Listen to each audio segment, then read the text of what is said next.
What are you feeding them? This is a prepared food. This is a prepared pellet food for fish.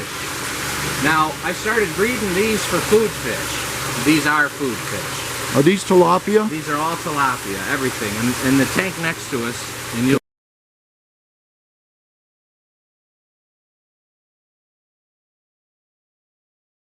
This is a partnership with an organization called Fishgate.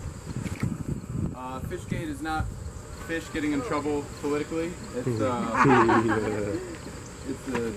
the name comes from a Bible verse, I think in Jeremiah or something, but the company that runs this operation, their business model is to sell tilapia to people who have ponds to stock their ponds. They raise about 20,000 pounds of fish, and the 10,000 pounds of tilapia that they sell to pond owners pay the expenses to operate the business.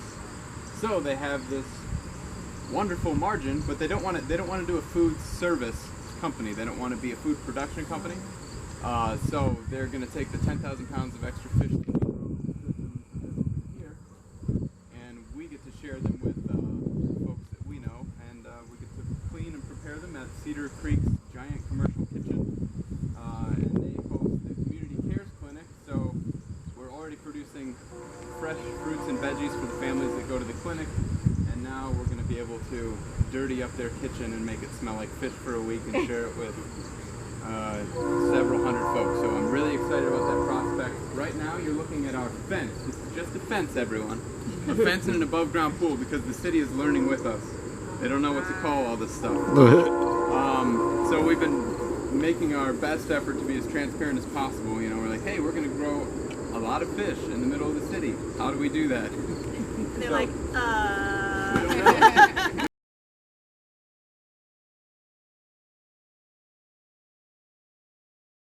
We started the fish farm with 200 adult breeder fish for food fish. Gotcha. After a year and a half of breeding, we had about 10,000 fish.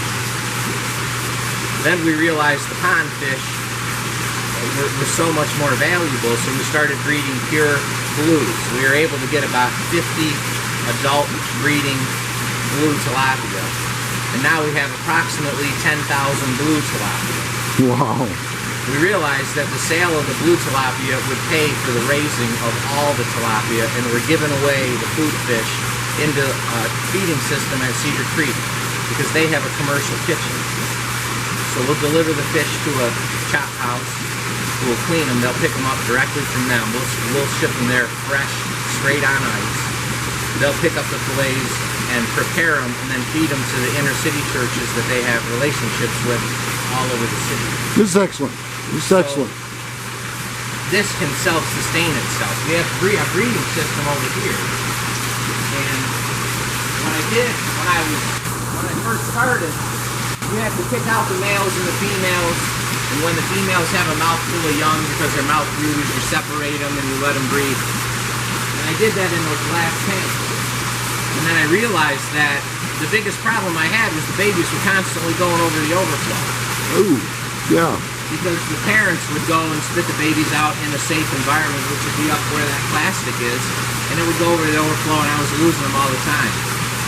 So I thought, why not create a situation where you can have a group of breeding fish, pump the water under, have it come up and create a situation where you want the babies to go over the overflow, and then you catch them in a basin where they can't get away, and then you raise them. Excellent. Then you don't have to have an expertise on how to raise the babies or how to breed them. That's like harvesting them. That's cool. So I created this. We created this. So we pump the water under.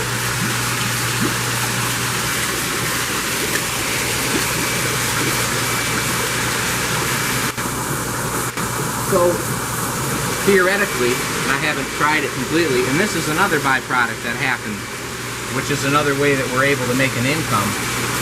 Water hyacinth grow spectacularly in the water from these fish. Does it come directly from the fish, or do you have to process it, filter the waste before they get it? What? The water from the fish. they can handle this directly? The plants? Mm-hmm. No, they'll eat these. They'll consume these. Oh, good. Okay, I got you. Which is good. Yeah. But these water hyacinths grow at such a rate in the water from the tilapia. What I did was created, I had a floating basket. It's over there. And it's got netting around it. And I floated it in my tank so that the fish couldn't eat the hyacinth. And I took hyacinth from my pond at my home, and I thought, well, I'll just put this in here over the winter, and then I won't have to buy it again when the summer hits. And it exploded in growth. So then I was at a greenhouse, and they were opening a box of water hyacinth that they had purchased from Florida. Because nobody locally has that. Once winter breaks, there's no hyacinth to be found. No. Well, I approached them about buying this hyacinth, so now I sell, you know, hundreds, I'm sure it will be in the thousands of plants of water hyacinth each. Well, that's incredible. Another thing that I was thinking about, and I experimented with it, I took babies, I put water hyacinth in these so that they would grow. And knowing that tilapia are 100% herbivores, and that these roots collect some of the food that we feed, because inevitably it powders up, and they collect food, and that's how these plants get their nutrients. I took batches of babies fresh out of the parent's mouth, put them in this tank, and I did not feed them. I let them live completely off the hyacinth, and they had the same growth rate as when I was feeding them with the prepared food. They were growing an inch a month from birth with water hyacinth, just eating off of the roots in these plants. That's excellent. And then I switched to a prepared food. So I don't need to buy the powdered baby food anymore if we have tanks with hyacinth where we can raise huge quantities, which is what I'm working on all these. I did that with both these. You can see I had to clean the algae, but you can see these babies. These fish have been in these small tanks for approximately a month and a half, 2 months. Well, these fish are clearly paying for themselves along with their food. I think you've done a marvelous job here, my friend.